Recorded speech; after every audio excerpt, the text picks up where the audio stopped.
السلام علیکم ورحمۃ اللہ وبرکاتہ۔ شہ نشین بتشریف فرما مہمان مقرر علامہ توصیف رضا مصباحی صاحب، مولانا انوار احمد صاحب، مولانا سید مسعود حسین مستعیدی صاحب، خطیب شاہی مسجد مولانا احسن الحمومی صاحب، مولانا تراب قدیری صاحب، مولانا فضل اللہ قادری صاحب، جشن رحمت للعالمین صلی اللہ علیہ وسلم کے استقبالیہ کمیٹی کے صدر جناب جعفر حسین معراج صاحب، تمام اراکین استقبالیہ کمیٹی، تلنگانہ اور مہاراشٹرا سے تشریف لائے مجلس اتحاد المسلمین کے تمام صدر و معتمدین و اراکین، مجلس اتحاد المسلمین کے اراکین اسمبلی، اراکین بلدیہ، میری عزت دار ماں اور بہنوں، معزز حاضرین اکرام، عزیزان ملت اسلامیہ، مجلس اتحاد المسلمین کی جانب سے برسا برس سے جلسے رحمت للعالمین صلی اللہ علیہ وسلم اور نعتیہ مشاعرے کا انعقاد عمل میں لایا جا رہا ہے۔ اس سال مجلس اتحاد المسلمین نے اپنے جلسے اور نعتیہ مشاعرے کو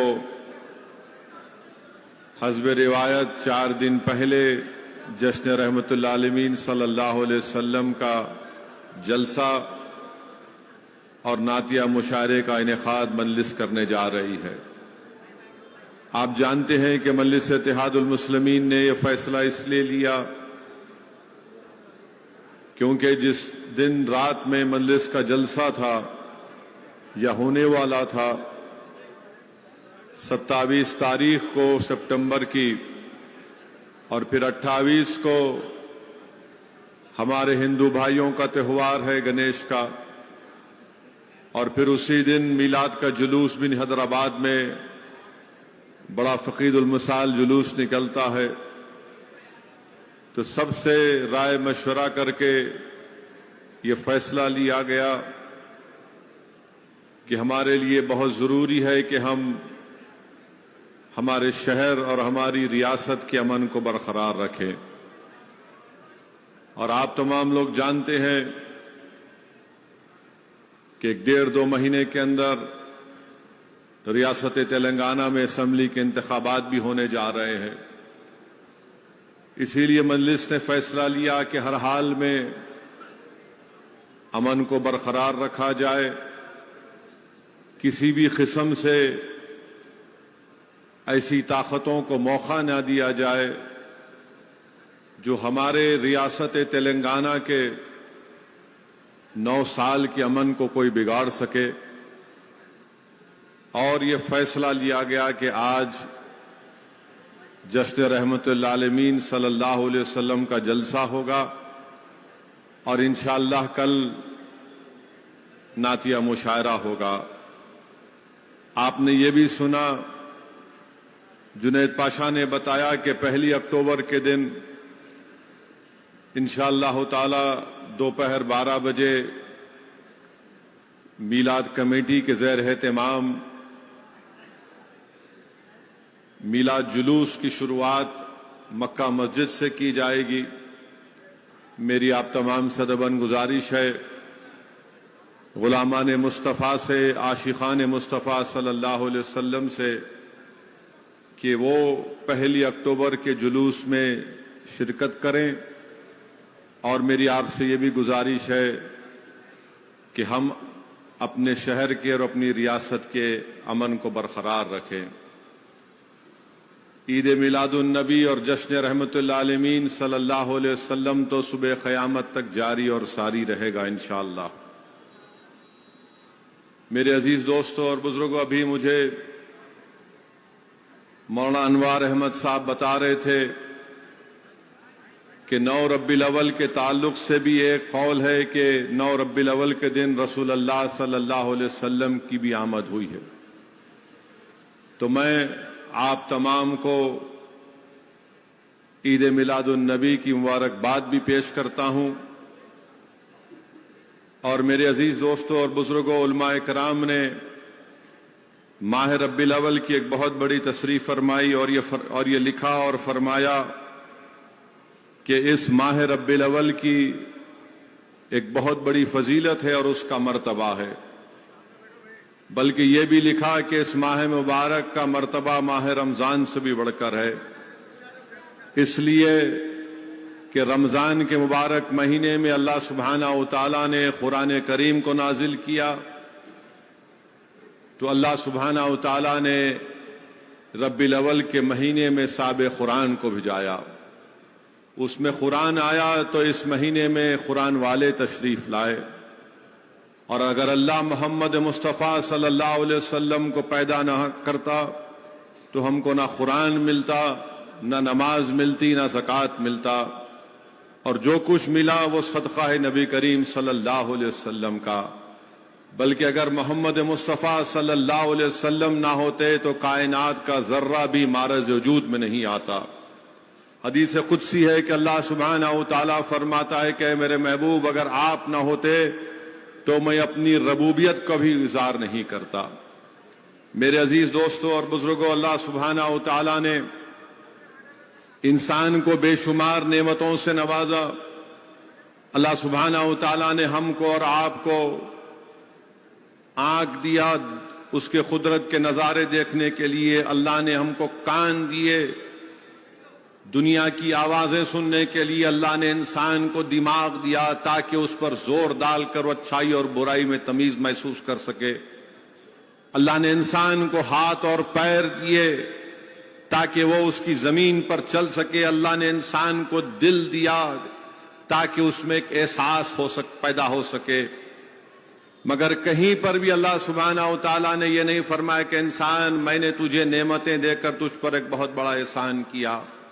مگر جب کائنات میں اپنے حبیب محمد مصطفیٰ صلی اللہ علیہ وسلم کو پیدا کیا، بلکہ قرآن میں اللہ نے فرمایا کہ اگر تم میری نعمتوں کا شمار کرنا چاہو تو نہیں کر سکو گے، مگر جب کائنات میں محمد مصطفیٰ صلی اللہ علیہ وسلم کو بھیجا تو اللہ قرآن کریم میں ارشاد فرمایا، مفسرین نے اس آیات کا ترجمہ اس طرح کیا کہ اللہ نے مومنین پر ایک بہت بڑا احسان کیا اور ان میں ایک عظمت والے رسول کو بھیجا، تو معلوم ہوا کہ اللہ سبحانہ و تعالیٰ اس پر احسان جتلا رہا ہے۔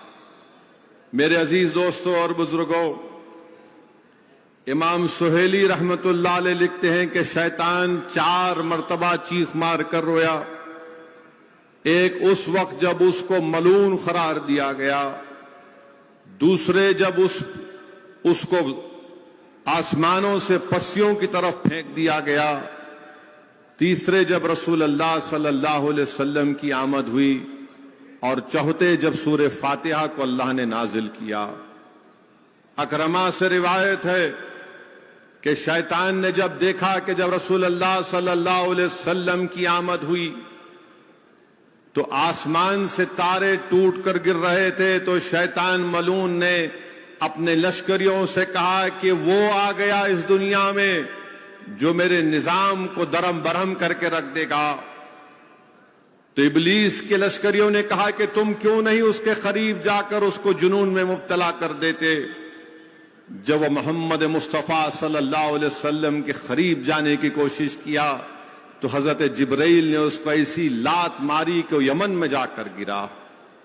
میرے عزیز دوستوں اور بزرگوں، حضرت شاہ ولی اللہ محدث دہلوی اپنے والد شاہ عبد الرحیم کا واقعہ دور سمین میں لکھتے ہیں کہ شاہ عبد الرحیم ان کے والد کا واقعہ لکھتے ہیں کہ شاہ عبد الرحیم رحمت اللہ علیہ جب 11 ربیع الاول کی تاریخ ہوتی تو شاہ عبد الرحیم رحمت اللہ علیہ کھانا پکواتے اور غریبوں میں اس کو کھانا کھلاتے۔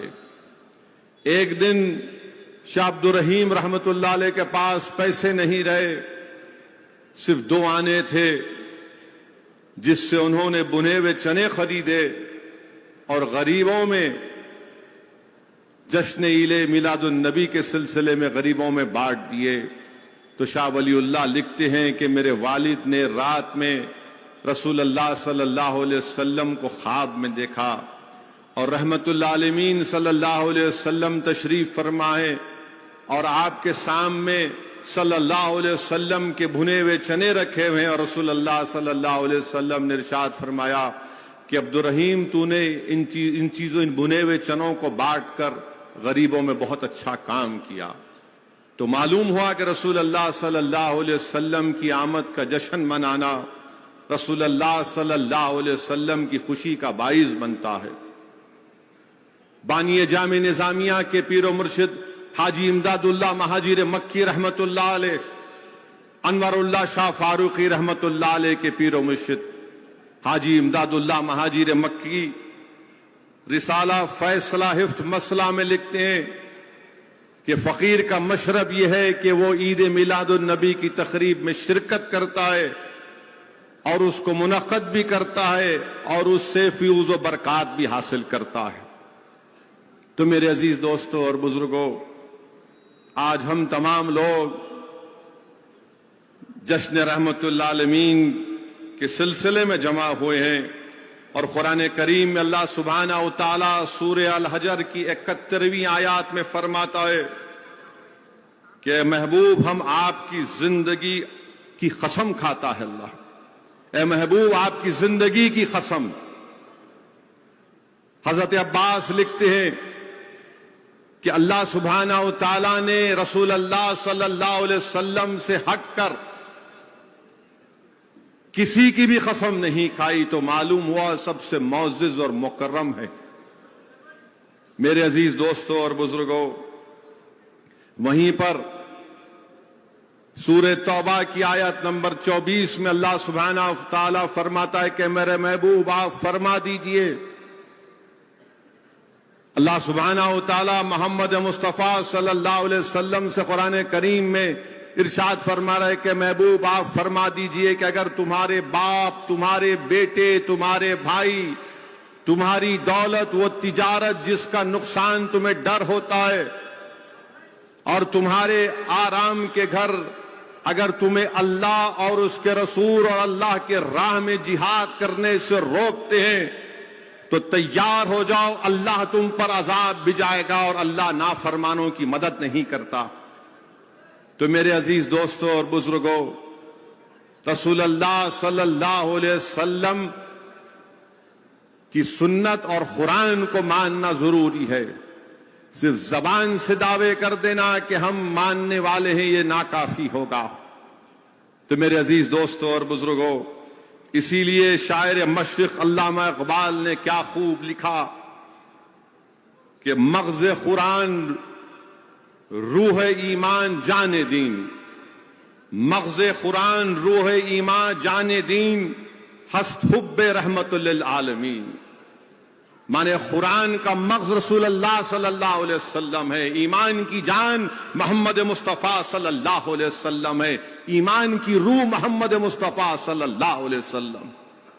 اگر آپ اور ہم صحابہ کرام کی زندگیوں کا مطالعہ کریں گے، پڑھیں گے، تو معلوم ہوگا کہ صحابہ کرام نے اللہ کے رسول صلی اللہ علیہ وسلم کے عشق میں، محبت میں کتنی بڑی بڑی قربانیاں پیش کی۔ صحابہ کرام نے رسول اللہ صلی اللہ علیہ وسلم کی سنتوں سے کتنی محبت کی۔ جس چیز کو رسول اللہ صلی اللہ علیہ وسلم کا ہاتھ لگ جاتا، صحابہ کرام اس سے بھی محبت کرتے تھے۔ علماء کرام نے لکھا کہ مدینہ شریف میں حضرت عباس رضی اللہ تعالی عنہ کا گھر تھا، اور مسجد نبوی کے راستے میں حضرت عباس کا گھر تھا۔ تو حضرت عباس کے گھر پر ایک پرنالہ تھا، اور اس پرنالے سے کبھی پانی گرتا تھا تو لوگ مسجد کو جاتے تھے تو لوگوں پر پانی اچھلتا تھا۔ فاروق اعظم خلیفہ ہیں، ان کے پاس جا کر شکایت کی کہ حضرت عباس کے گھر مسجد نبوی کے راستے میں پڑتا ہے اور اس پرنالے سے پانی گرتا ہے۔ مسجد کو آتے ہیں نماز پڑھنے کے لیے مسجد نبوی کو، تو فاروق اعظم کے دور خلافت ہے، فاروق اعظم اپنے اونٹ پر گئے اور حضرت عباس کے گھر کے سامنے کھڑے ہو کر گھر والوں سے پوچھا کہ کیا حضرت عباس گھر میں ہے؟ تو بتایا گیا نہیں ہے۔ تو فاروق اعظم نے کہا کہ گھر کے 4 کونیاں ہیں، کسی اور جگہ پر پرنالے کو لگا دیجئے، اس پرنالے سے تکلیف ہوتی ہے۔ اور فاروق اعظم نے اپنے ہاتھوں سے اس پرنالے کو نکال دیا۔ حضرت عباس جب واپس آئے تو ان کو بتایا گیا کہ آپ کے گھر کا پرنالہ ہٹا دیا گیا ہے۔ تو حضرت عباس نے کہا کہ عمر بن خطاب رضی اللہ تعالی عنہ نے اپنے ہاتھوں سے اس پرنالے کو ہٹایا ہے نا، وہی آ کر اپنے ہاتھ سے اس پرنالے کو لگائے گا۔ مسجد میں گئے، نماز ہوئی۔ اس کے بعد فاروق اعظم نے کہا حضرت عباس سے کہ آپ کے گھر کا پرنالہ کی وجہ سے پانی لوگوں پر گرتا تھا جو مسجد کو آتی ہیں۔ حضرت عباس نے کہا کہ میں بھی چاہتا تھا کہ اس کو نکال دوں، مگر میرے نہیں نکالنے کی ایک وجہ ہے۔ فاروق اعظم نے پوچھا وہ کیا؟ حضرت عباس نے فرمایا کہ جو پرنالہ جو تم اپنے ہاتھ سے نکالے ہو نا، اس کو محمد مصطفیٰ صلی اللہ علیہ وسلم نے اپنے ہاتھ مبارک سے نصب کیا تھا، میں اسی لیے نہیں نکالتا تھا اس کو۔ فاروق اعظم کی آنکھ میں آنسو آ گئے۔ حضرت عباس کا ہاتھ پکڑا اور آپ کے گھر تک لے کر گئے اور کہا کہ میں اونٹ پر بیٹھ کر اس پر نالے کو نکالا تھا، آپ میرے کھندے پر کھڑے ہو کر اس پر نالے کو لگائیے۔ میرے عزیز دوستوں اور بزرگوں، یہ محبت تھی رسول اللہ صلی اللہ علیہ وسلم سے، یہ محبت تھی۔ ایک کم سن صحابی تھے 12 سال کے، جن کا نام حضرت برہ بن مالک تھا۔ 12 سال کی عمر میں رسول اللہ صلی اللہ علیہ وسلم کا انتظار کرتے تھے مدینے میں، اور جیسے رسول اللہ صلی اللہ علیہ وسلم کو دیکھتے دوڑتے رسول اللہ صلی اللہ علیہ وسلم کے پاس اور آ کر عرض کرتے آقا کچھ کام ہے تو بتائیے، کچھ خدمت ہے تو بتائیے۔ تو محمد مصطفیٰ صلی اللہ علیہ وسلم حضرت برا کو کہتے یہاں جاؤ، یہ کام کرو، فلاں چیز لے کر آؤ۔ اور ان کے غیبانے میں رسول اللہ صلی اللہ علیہ وسلم حضرت طلحہ بن برہ بن مالک یا طلحہ روایتوں میں آیا ان کی تعریف کرتے۔ تو صحابہ کرام پوچھتے 12 سال کے کم سن بچے کے لیے آقا آپ اس کی اتنی تعریف کرتے ہیں؟ تو رسول اللہ صلی اللہ علیہ وسلم نے اس 12 سال کے صحابی کے جوش محبت کو دکھانے کے لیے ان سے کہتے ہیں کہ اے طلحہ جاؤ تمہارے باپ کا کام تمام کر دو۔ تو اٹھتے دوڑتے ہیں۔ ایک روایت میں آیا کہ شیر خدا حضرت علی کے گردن کی تلوار نکال کر دوڑتے ہیں کہ آقا کا حکم ہوا ہے۔ رسول اللہ صلی اللہ علیہ وسلم صحابیوں سے کہتے ہیں روکو اس بچے کو، روکو۔ صحابی ان کو روکتے ہیں۔ یہ رسول اللہ صلی اللہ علیہ وسلم دکھانا چاہ رہے تھے 12 سال کے کم سن صحابی میں کتنی رسول اللہ صلی اللہ علیہ وسلم سے محبت ہے۔ وہ بیمار پڑ جاتے ہیں۔ اللہ کے رسول صلی اللہ علیہ وسلم حضرت طلحہ کے گھر کو دن میں 2 مرتبہ جاتے ہیں، ان کی عادت کرتے ہیں۔ ایک دن رسول اللہ صلی اللہ علیہ وسلم حضرت طلحہ کی پیشانی پر ہاتھ رکھ کر ان سے کہتے ہیں، بات کرتے ہیں، پھر ان کے والد کے کان میں کچھ بات کرتے ہیں اور رسول اللہ صلی اللہ علیہ وسلم روانہ ہو جاتے ہیں۔ یہ 12 سال کے کم سن صحابی اپنے والد سے پوچھتے ہیں کہ بتاؤ ابا، رحمت اللہ علیہ صلی اللہ علیہ وسلم نے آپ کو کان میں کیا کہا؟ ان کے والد کہتے ہیں کہ نہیں تم سے کوئی متعلق بات نہیں ہے۔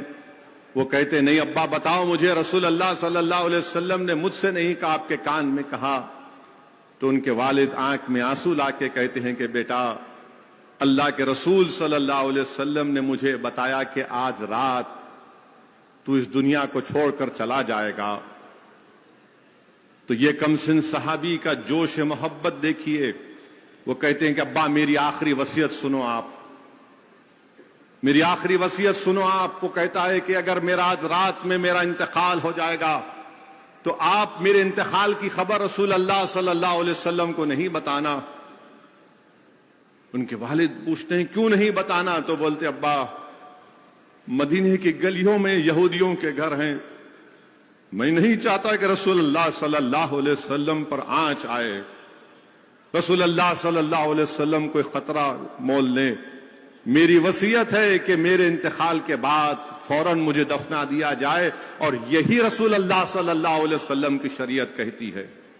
میرے عزیز دوستوں اور بزرگوں، ان کا انتقال ہو جاتا ہے، وصال ہو جاتا ہے، ان کی وصیت کے مطابق ان کو دفنا دیا جاتا ہے۔ رسول اللہ صلی اللہ علیہ وسلم کو جب معلوم ہوتا ہے کہ طلحہ کا انتقال بھی ہو گیا، وصال ہو گیا، ان کو دفنا بھی دی گیا، رسول اللہ صلی اللہ علیہ وسلم ان کے گھر کو آ کر پوچھتے ہیں کیوں نہیں مجھے بتایا گیا؟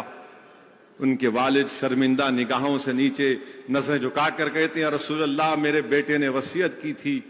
تو اللہ کے رسول صلی اللہ علیہ وسلم، دیکھیے آپ، رسول اللہ صلی اللہ علیہ وسلم حضرت طلحہ کی خبر پر جاتے ہیں، ساری دنیا گنبد خضرا کے مکین کے پاس جاتی ہے، اور آقا اپنے محبت کرنے کے والے کی خبر پر جا کر کہتے ہیں یا اللہ جب میرا طلحہ تجھ سے ملے گا تو اس سے مسکرا کر مل۔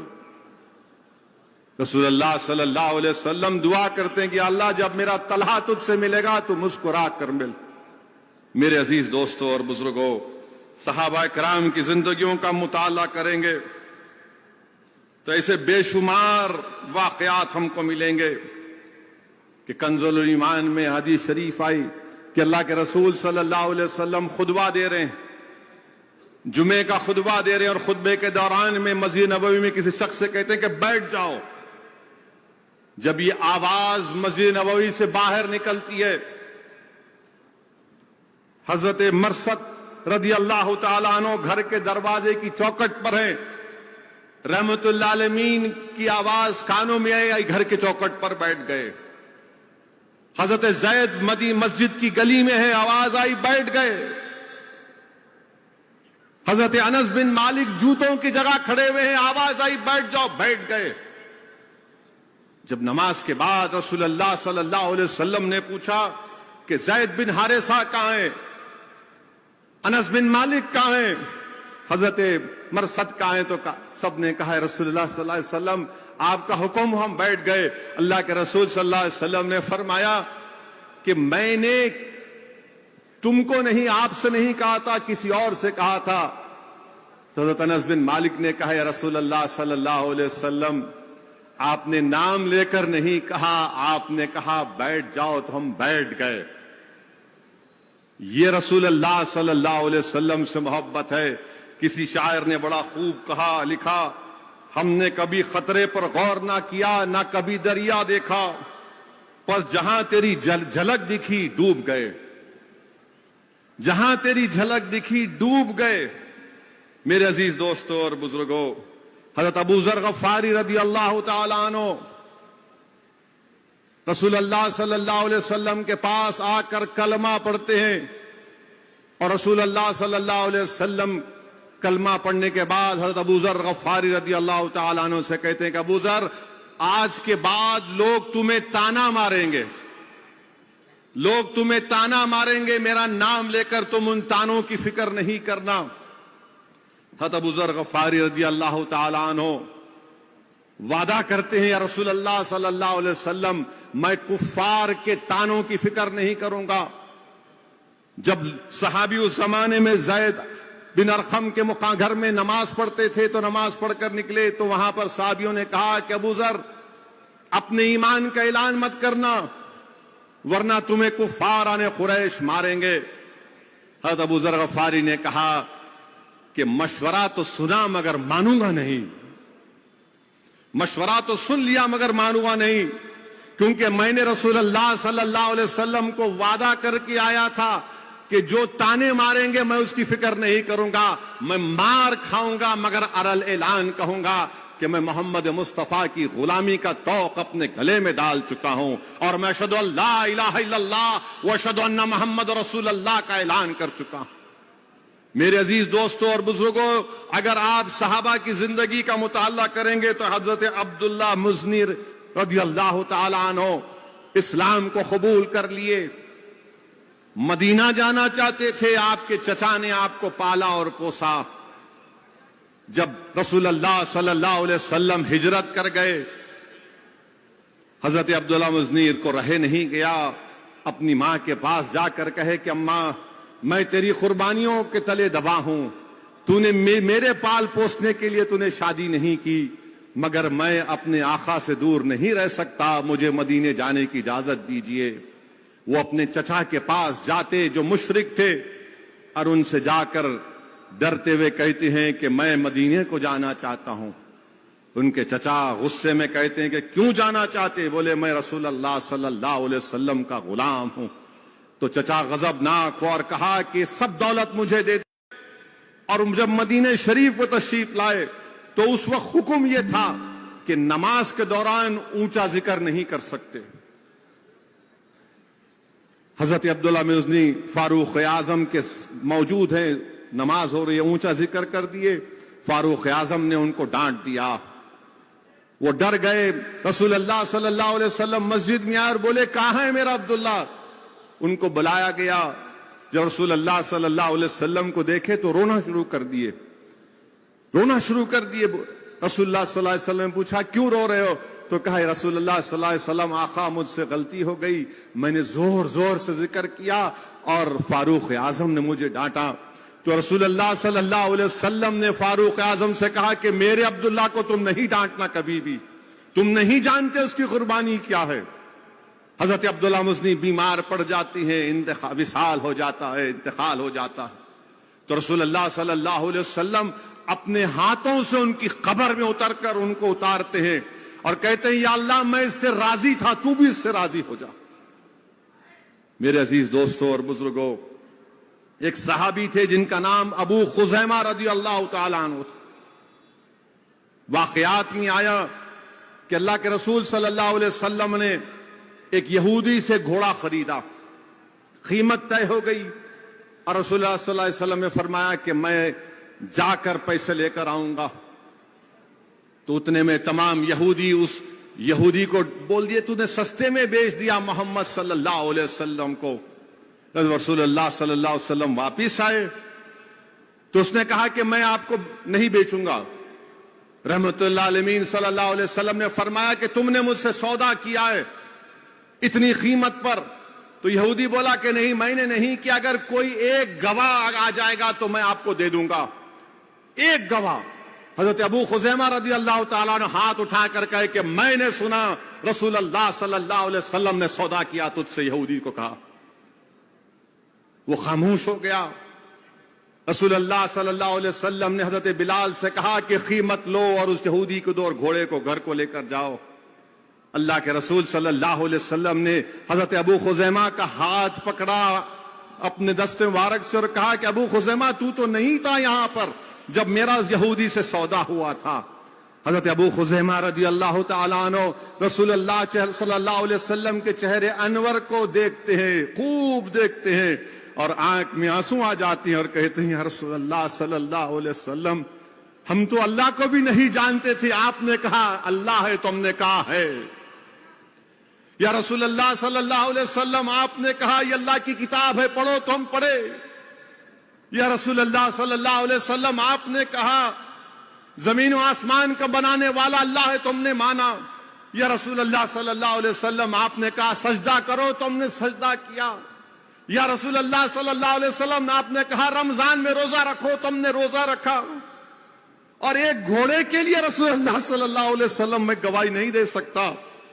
تو رسول اللہ صلی اللہ علیہ وسلم نے حضرت خزیمہ کا ہاتھ اٹھا کر کہا کہ جب کبھی بھی کسی کو گواہی دینے کی ضرورت پڑے گی تو اسلام میں 2 گواہی دینا پڑتا۔ آقا نے فرمایا کہ ابو خزیمہ کی ایک گواہی کافی ہے۔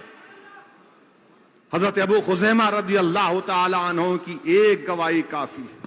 میرے عزیز دوستوں اور بزرگوں، یہ صحابہ کرام کی رسول اللہ صلی اللہ علیہ وسلم سے محبت تھی۔ صہیب رومی کا ذکر ابھی ہم نے سنا، حضرت صہیب رومی کا ذکر مفتی خلیل احمد صاحب نے اپنی بصیرت افروز کتاب میں کیا۔ صہیب رومی دولت مند تھے مکے میں۔ ابو جہل سے کہا کہ میں جا رہا ہوں، ابو جہل نے کہا نہیں جانے دوں گا۔ صہیب رومی رضی اللہ تعالیٰ نے کہا اگر تو روکے گا تو تلوار نیزے سے مقابلہ ہوگا، چل میرے سے سودا کر لے۔ بولے کیا سودا ہے؟ بولے میری ساری دولت تو لے لے، مجھے مدینے کو جانے دے۔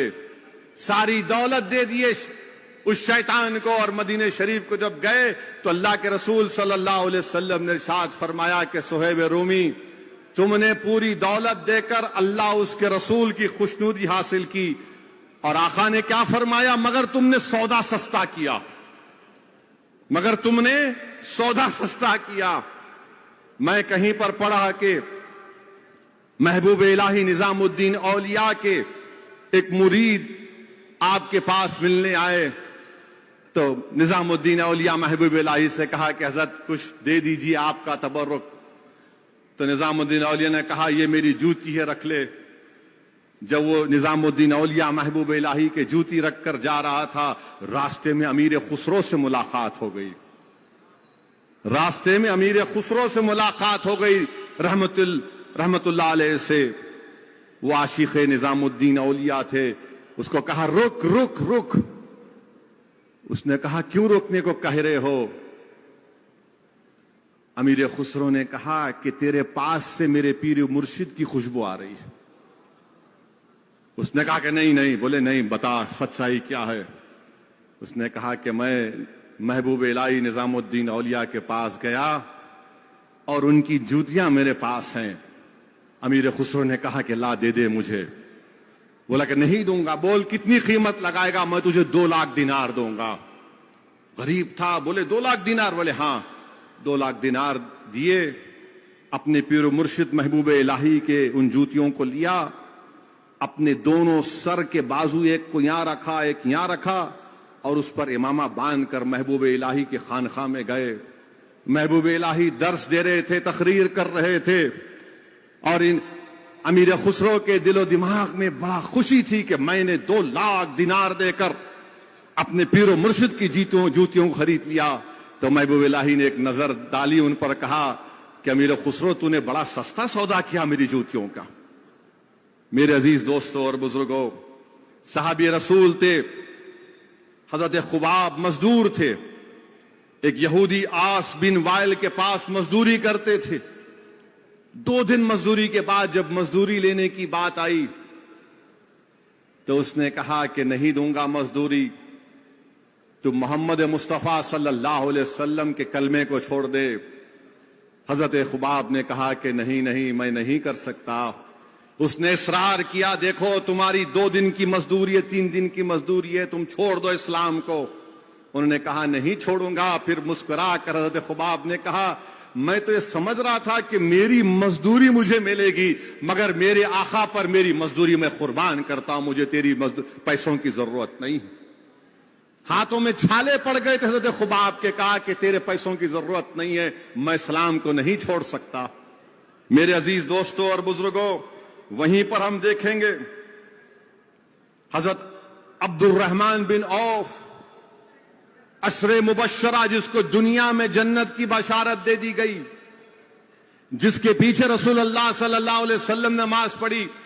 ایک غریب خاتون رسول اللہ صلی اللہ علیہ وسلم کو لا کر اپنے ہاتھوں سے بنا ہوا کرتا تحفتاً پیش کرتی اور کہتی یا رسول اللہ صلی اللہ علیہ وسلم اس کو قبول فرمائیے۔ اللہ کے رسول صلی اللہ علیہ وسلم رحمت اللہ عالمین قبول فرماتے، اور اس خاتون سے کہتے ہیں کیا میں پہن کر آؤں اس کو؟ وہ غریب خاتون خوش ہو جاتی، بولتے ہاں رسول اللہ صلی اللہ علیہ وسلم۔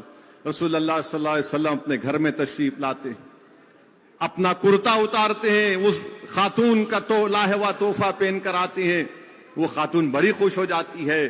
حضرت عبد الرحمن بن عوف دیکھ کر کہتے ہیں کیا خوبصورت کرتا ہے یا رسول اللہ صلی اللہ علیہ وسلم، کیا رنگ اس میں ہے، خوب تعریف کرتے ہیں۔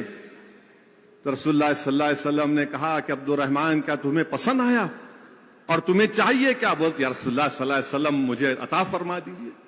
رسول اللہ صلی اللہ علیہ وسلم پھر اپنے گھر میں تشریف لے گئے تو صحابہ اکرام نے عبد الرحمن بن عوف سے کہا کہ کیا تمہیں ضرورت تھی اس چیز کی مانگنے کی؟ کیا تم نہیں دیکھے کہ رسول اللہ صلی اللہ علیہ وسلم کے کرتوں میں پیون لگا ہوا ہے؟ تم نے کیوں مانگا؟